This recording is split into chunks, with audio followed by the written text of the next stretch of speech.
All right. Thanks for tuning in for another episode of the Supply Chainy podcast. I am your host, Nathan Cheney, and I'm really, really pleased to have a special friend, former colleague on the call today, on the podcast today, Paul Sivaswamy. He is someone that I've looked up to for a while as being kind of that quintessential supply chain strategic manager. And so I'm really excited to get to talk to him and hear about his experience and have him share some nuggets of wisdom with us. So Paul, thanks for coming on. And can you just kind of introduce yourself a little bit in a little more detail than I did? Yes, absolutely. Thank you for having me on this Supply Chainy podcast. It's when I saw the name, I was like, if it is not this podcast, I can't get on any other podcast. It's good to be with you, Nathan, and it's a joy to share a little bit about myself as well as my supply chain journey. Well, it all started a few years ago when I came into this country as an immigrant from India and came on an IT position.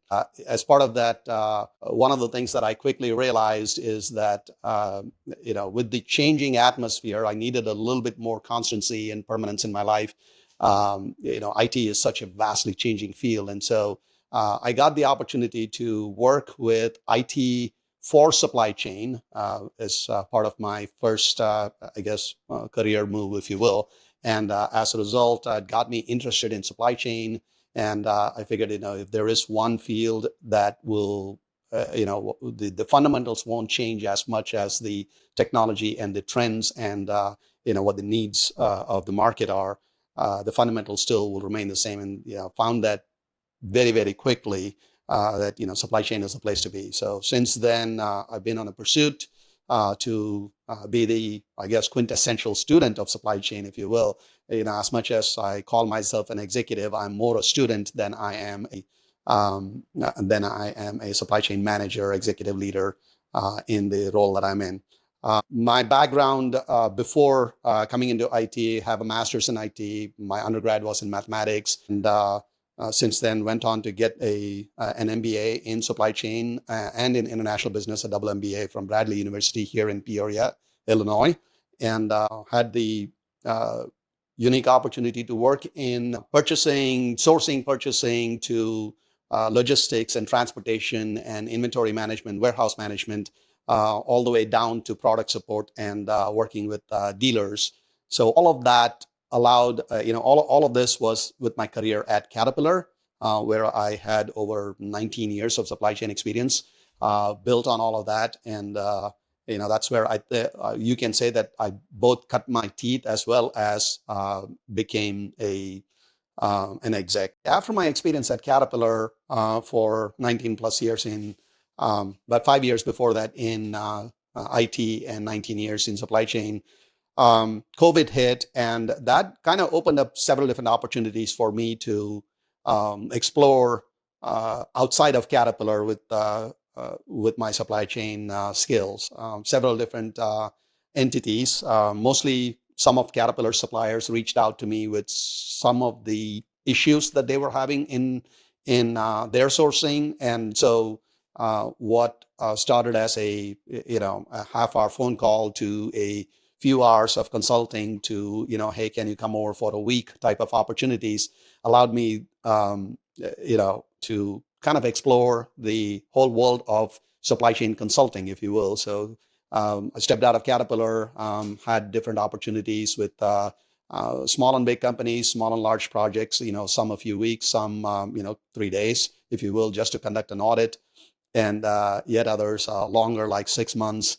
And that made some, grew my network, if you will, from being outside of Caterpillar, which is, big, yellow, and, it's an ocean carrier, if you will. It's one of those aircraft carriers on an ocean, if you will, to, much smaller entities, startups and so on, that allowed me to bring some of my skills and experience and learning, education, and all that, to bring to these small startups and help them with their establishing their supply chain processes and so on. And after a few years, since March of 2023, I've landed this latest position at Exos as their VP of supply chain. Can you talk a little bit about that transition from kind of a corporate world there at Caterpillar to being on your own and being a consultant? Because I've kind of gotten to experience this as well, and I've come to learn more about the world of consulting, and it kind of seems a lot of people have a similar story. Can you just talk about what that transition was like and how you went about finding Yeah. So customers and projects the to work the on? greatest challenge to consulting is your ability to network and find the next opportunity. Right? There are definitely opportunities out there. There are definitely needs out there that you have skills to bring to help them out. And but the issue is, how do you connect the dots, right? Like, hey, I have something to offer and I have a need, and how do these two match? So initially went on with some third-party consulting, entities, and registered myself with them, saying that, hey, I'm available as a freelance consultant, kind of thing, and then they would reach out. And whenever you have opportunities to go to conferences and other places, where you network a little bit more and learn a little bit about what the market has to offer, as well as what some of the others who are in the same shoes as you're doing, and the that exchange of ideas and presenting yourself as a viable option for what the you know corporate America, corporate supply chain requirements are, uh, allows you to explore that option.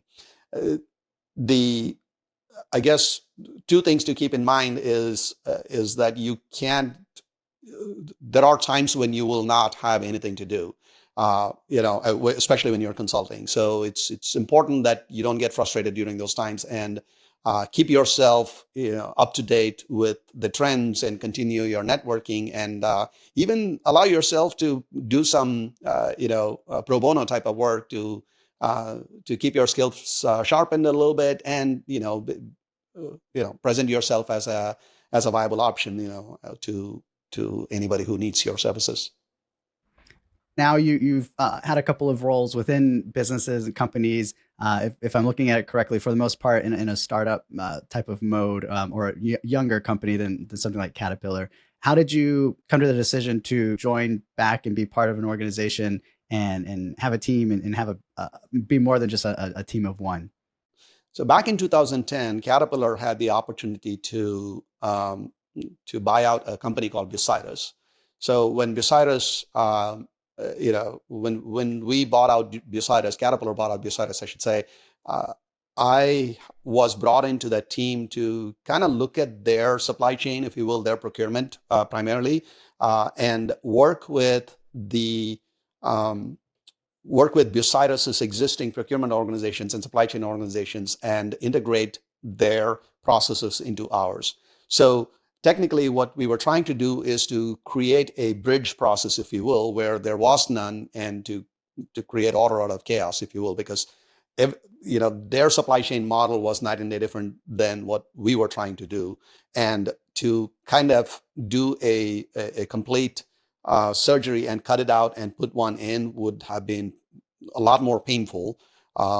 So we had to come up with a bridge process, and so that gave me the opportunity, working with some consultants from Deloitte and others like that, to present what would be a future organization for Caterpillar Mining, supply chain for Caterpillar Mining as a division. So my manager at that time, who went on to become the director, and I was the second person in the organization, so he got the opportunity, and he kind of tapped on my shoulder to say, hey, we need to create order out of chaos.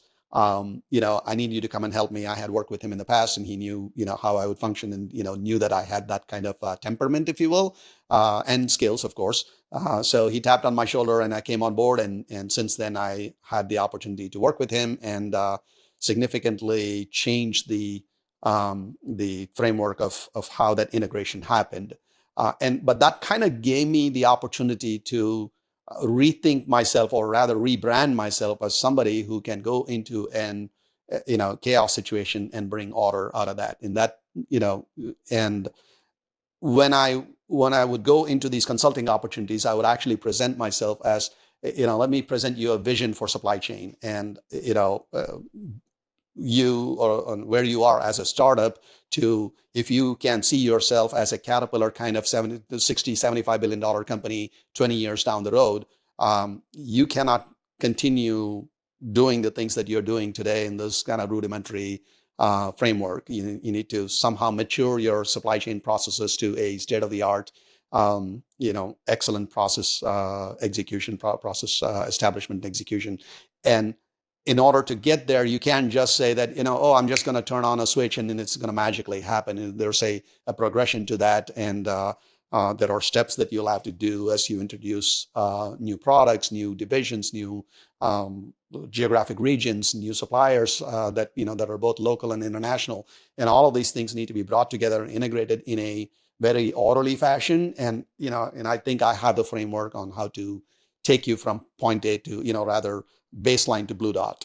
So I think that kind of helped them see that, okay, here's somebody who is a visionary, but at the same time has got the patience and the temperament to work at the kind of ground zero level in order to take us there. So that's how it all got started. And, I love it. I love doing it. I would do it all over. So that it's a change where you've gone, from the big established mature processes corporation, but you got to kind of get that feel for what a startup in chaos and chaotic type of environment and coming in and try to clean things up and put in processes and stability and consistency. How have you applied those principles in your more recent roles in startups? And can you kind of talk about the nature of those businesses? Yeah. So, one of the things that, when you think about a startup, right, at the outset, the startups, or, pretty much anybody who has a startup idea, they think that, hey, I got a product and there's a need in the market for this particular product, right? When you think about an OEM, whether that's an EV industry that I'm in right now, or or a autonomous vehicle industry that we both worked in the past, or in any other product for that matter. So they'll come up with a product and saying that, hey, I think I got a product and, we can, there's a need for this product. But at some point in time, they need to decide, okay, yeah, this is a product and I can make one of it or five of it.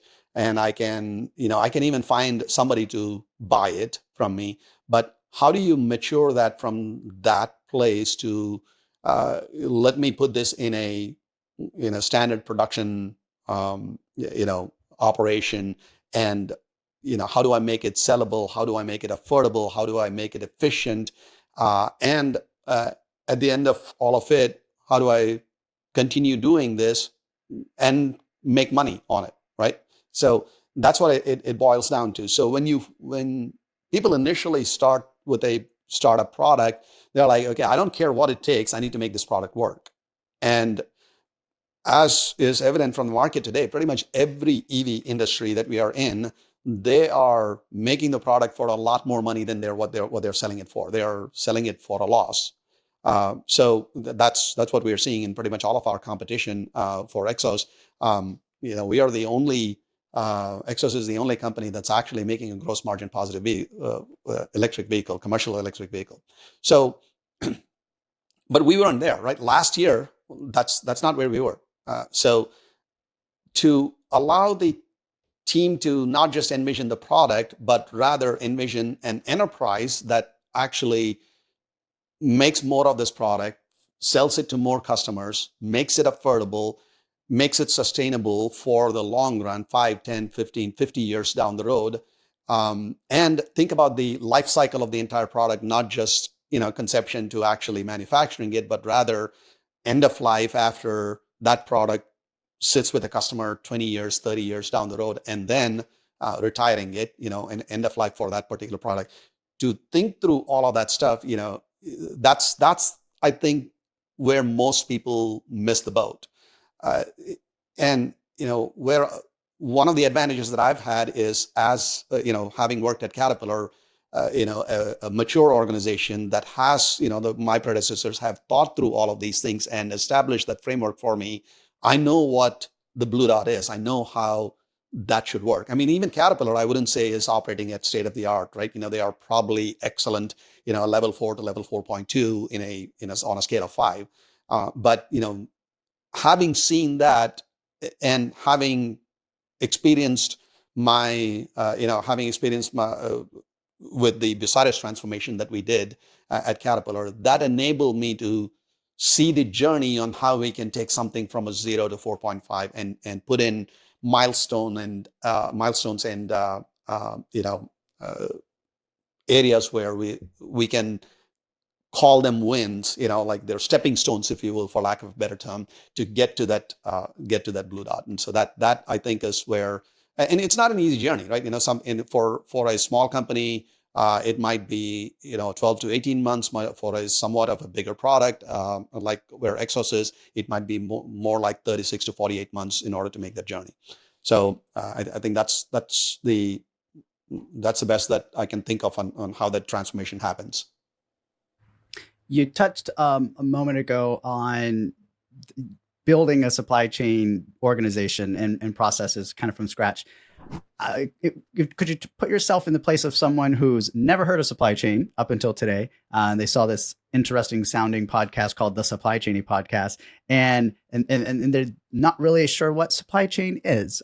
Could you kind of put it in simple terms, or maybe simple to medium terms?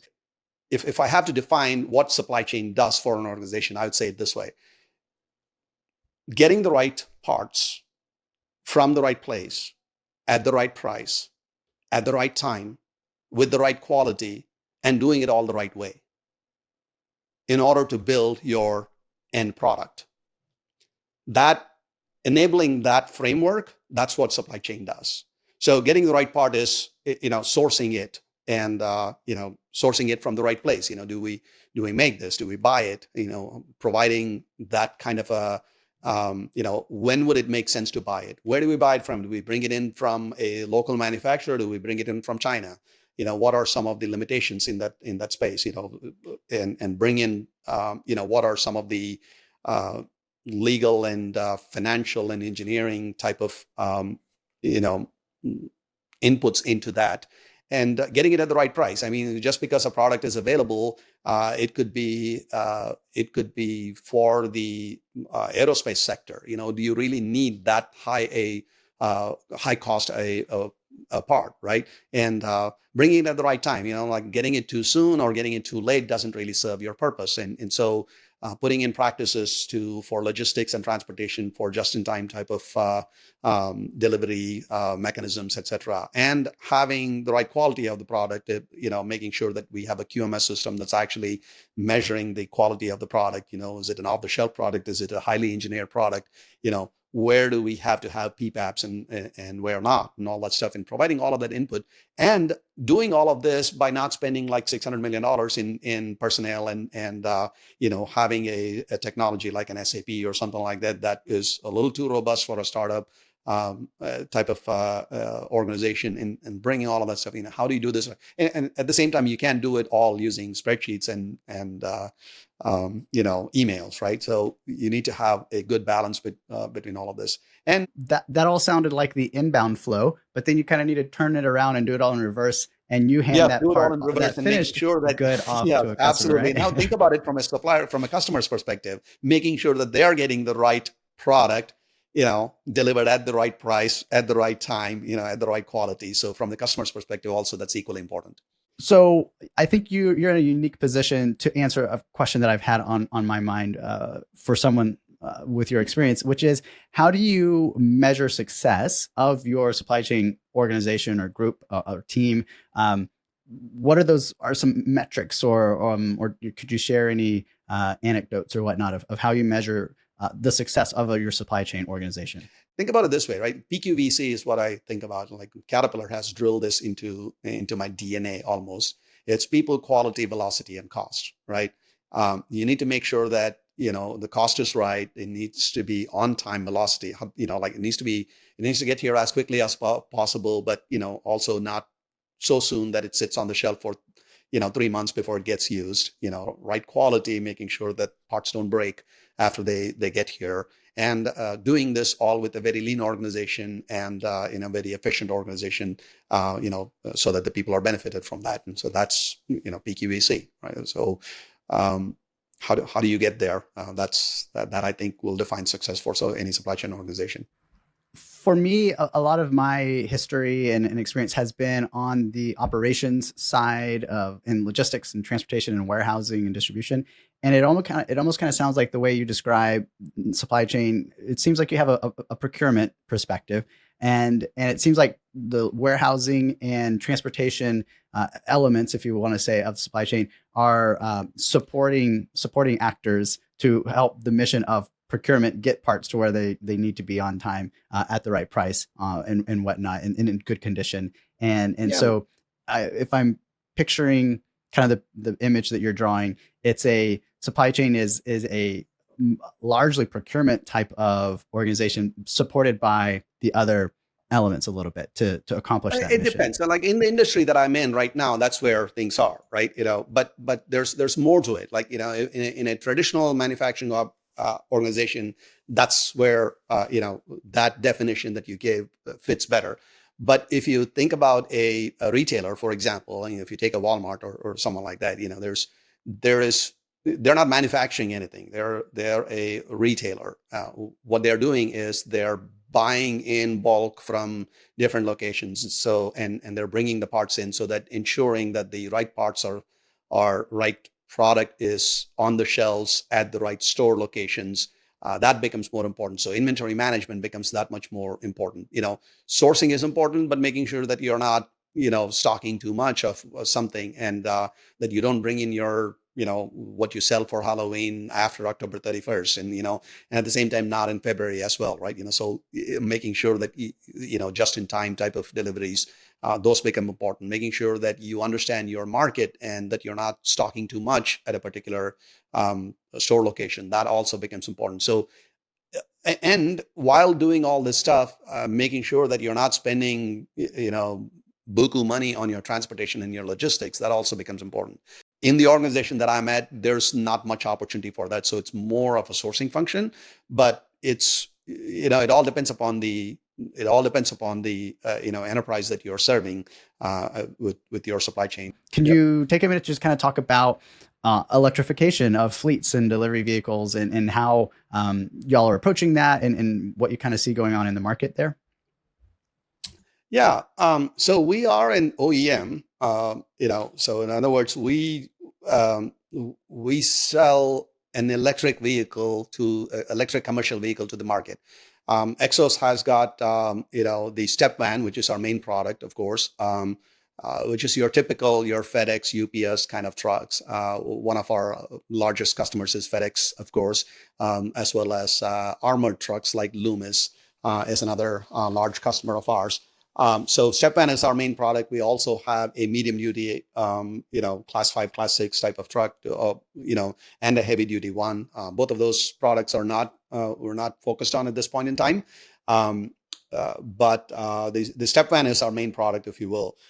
Um, and when I say OEM, we build it up from scratch, from frame rails to axles to all the way up to drivetrain, and putting in the powertrain in there. Only there's no ICE engine, but a battery and all the components that go with it. So it's in many ways we are an automotive company, right? But so we are in the automotive sector, but we are also in the energy and environment sector, because at the end of the day, we are an electric vehicle. Take pride in 100% electric vehicles, zero carbon emission, and all that stuff. So the many of the challenges that the automotive guys face, pretty much all of those challenges exist for us as well, right? Making sure that you get the right axles and right drivetrain and all that stuff, and making sure that you're getting it at a reasonable price. Those challenges exist. But then when it comes to the powertrain is when, like, okay, where are you going to source your high voltage distribution, low voltage cables, and your batteries, and all that stuff, right? So that's where some of the challenges exist, especially when you take into consideration if you're importing any EV products from China lately. You have to have the framework of, like, okay, how are tariffs going to work, especially with some of the latest changes in regulations that are coming up with EVs being tariffed at 25%. Like, how are you going to mitigate those challenges? So the where supply chain comes into play is like, okay, how do trying to understand what the framework is, trying to understand who the sources are, where the product is, who provides the best product for these components, if you will, components and subcomponents, and to cobble together a network that of both sources of suppliers that will source these products for you, but also a network of transportation and service providers who actually can bring those products into the country for you, while taking into consideration pretty much all of the regulatory demands that exist in the space. That's where the most significant challenges are for an OEM for EVs. So it's not rocket science, but at the same time, it's got so many moving pieces that it almost takes somebody with some unique skills and personality to make sure that you have a finger on all of those things in order to bring it to pass. So that's how I would frame it. So if I'm hearing you correctly, you talked a lot about, you're sourcing parts coming in, from around the globe. So you've got international and global supply chain reach on your inbound side. I'm curious, on the outbound side, are y'all mostly selling and distributing here in the US market, North American? What's sort of your outbound sort of customer profile? Where is that? It's mostly North American. It's mostly North American. We are manufacturing our vehicles in Tennessee. That's where our finished product is. I can go a little bit into why Tennessee, but taking those vehicles after it is finished in Tennessee and to get them delivered to our customers in California and other places, some in Canada even, to get them delivered to those locations. And, that's where the most significant challenge is. And so, flatbeds for a finished step van is what we are looking at. That's about the only outbound. The other kinds of outbounds, if you will, is for some service parts to go to our service technicians and others for some preventive maintenance type of activities, and any repair, and hey, we need to switch out this part kind of thing. So that's still a small footprint at this point in time. We don't have that much of a fleet population out there that we are doing a lot of service calls on. But I'm sure that will change here in the next 3 to 5 years or so, where we'll be heavily focused on service as well. So, can you recall a major learning opportunity, or AKA failure? Really big issue that you maybe brought upon yourself, because you made a wrong decision, made a wrong call. One thing that we tend to do, especially as executives, is to put our blinders on and look at supply chain as a discipline on its own, as if we are the only entity in the entire enterprise, if you will, and say that, what, I know what is right, and I know I can get it done, and I'm going to, kind of bull forward with this particular decision of mine, whether that is to say, we need to bring these parts in now from somewhere in Taiwan or in China or someplace like that, and we need to airship them now, or vice versa, saying that no, we cannot source this part from China for X, Y, and Z reasons, right? The best way to say it is like, yeah, this is right for me. Find something to like about it, right?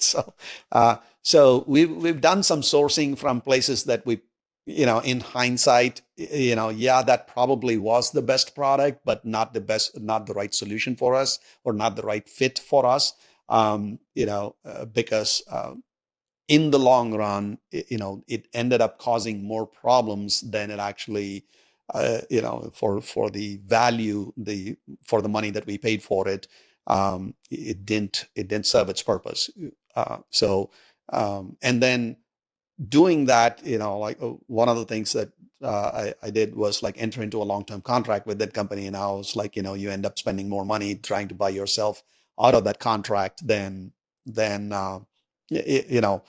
because you don't realize all of the problems, or at least they were being thrown at you. You chose to ignore all the problems that could have happened. Your quality team was screaming for saying that no, not at this time, and then you went forward with it like a bull, because you thought that, like, hey, this is giving me a 30% cost reduction, we better do it now. We ended up paying a lot more than what we should have for the product itself, because it gave so many downstream problems for us in service. We had to replace it 7 times, where other products in that space we would have replaced only once in that space. So there were a couple of mistakes like that it's like, I probably should have listened to everybody, take all factors, and do some sort of a Pew matrix or something like that, and wait it out to figure out, which is the best solution in this space. So, lesson learned. So, there's that quote that goes, good decisions are based on experience, and you get experience by making bad decisions. So let's flip that question around the other direction. Rather than talking about the massive failure, let's look at what was your biggest accomplishment. What would be one of your proudest moments in your career? I'll go back to a personal level for that, to respond to that question. It's like my ability to see where my skills are best used, and my ability to rebrand myself as somebody who, especially in the supply chain organization, can bring order out of chaos type of thing. So that's where I think I have the most significant accomplishment is identifying, or rather, branding yourself, or rebranding yourself, if you will. You probably have heard the term ikigai, which is it's a Japanese term. It's called a purpose in life, if you will. It is Ikigai is a Venn diagram that kind of talks about, hey, what are you good at? What do you love doing? Where do you see a need for what it is that you do? And where do you get, are you getting paid for it? Right? So if it's just an intersection of there's a need for it and you're getting paid for it, it's just a vocation. On the other hand, you're getting paid for it and you're good at it, then that becomes your profession, pretty much, like what most people do, right? Or you're good at it and you love doing it, that becomes your passion, if you will, right? And on the other hand, if there's a need for it and you love doing it, then that's more like a mission, right? You don't get paid for it. Usually it's like, the example that I give is, we every year our family goes to Guatemala to serve with the locals over there in some poorest part of Guatemala. Right? I have zero skills with kids, but I love doing it. Like, I go there, and the best thing I do is I become a kid myself and kind of play with them. That's the best thing that I can do. So, I love doing it. It doesn't pay anything. I'm not good at it, but there's a need for it. So, that becomes my mission, if you will. But the intersection of all 4 of these circles, what you're good at, what you love doing, what will pay you, as well as what there's a need, the intersection of all 4 of these circles is considered your ikigai, your purpose in life, if you will. So I think my greatest accomplishment is me identifying that, being in supply chain, and not just being in supply chain, but the ability to teach supply chain, to build an organization in supply chain. Most of the people that are working with me are people who are engineers, who don't have any supply chain experience or supply chain, education, but I bring them into my team and I teach them supply chain and tell them why we do what we do, and, kind of impart my knowledge and my passion for supply chain and how to fall in love with what this discipline has to offer. That I think is where my expertise is, my crown jewel is. And I think I've done enough of that, both that, I've had opportunities to teach at Bradley, teach supply chain at Bradley, as well as, in any organization that I go, I try to do that with pretty much all of my team members. And that I think is my crown jewel. I take pride in doing that. I thank you for sharing that. I would have to say that's probably one of the most profound and developmental concepts that I've heard this week or in a while. And that alone, that whole concept right there, pretty much made my week. So thank you for that. Great. I can, and it's because I think it hits home so well for me right now with what I'm doing with supply chain. I feel like I couldn't put it as eloquently as that particular model in Japanese sort of term for it puts it, but I'm pretty excited about the fact that I think I found that for myself as well recently now. Right. Yeah. And look forward to see how that, manifests itself in your journey as well. So. Yeah. And now I have a term for it and a Venn diagram and everything to go along with it. So That's A Venn amazing. diagram. Yeah. Yes, this is my ikigai. You can say Yeah. that. Yeah. Right. If you were to, like, the tag for our podcast, if you will, saying that, supply chain, my ikigai is supply chain or something Yeah. like that. If you Yeah. can, tag that, I'd love it. All right. All right. Well, I like to try to wrap these up by just asking if there's any one topic or subject matter or something that you're extremely passionate about that you want to take a minute to hop up on your soapbox, let everyone know about, give us some insight into what's coming up, or just something you just really want to talk about, but we didn't cover today. Is there anything like that for you?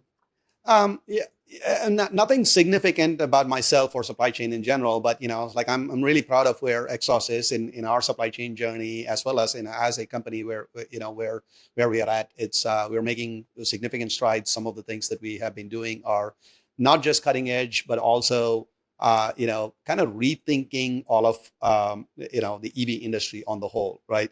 So the greatest challenge is, how do you provide charging infrastructure for EVs?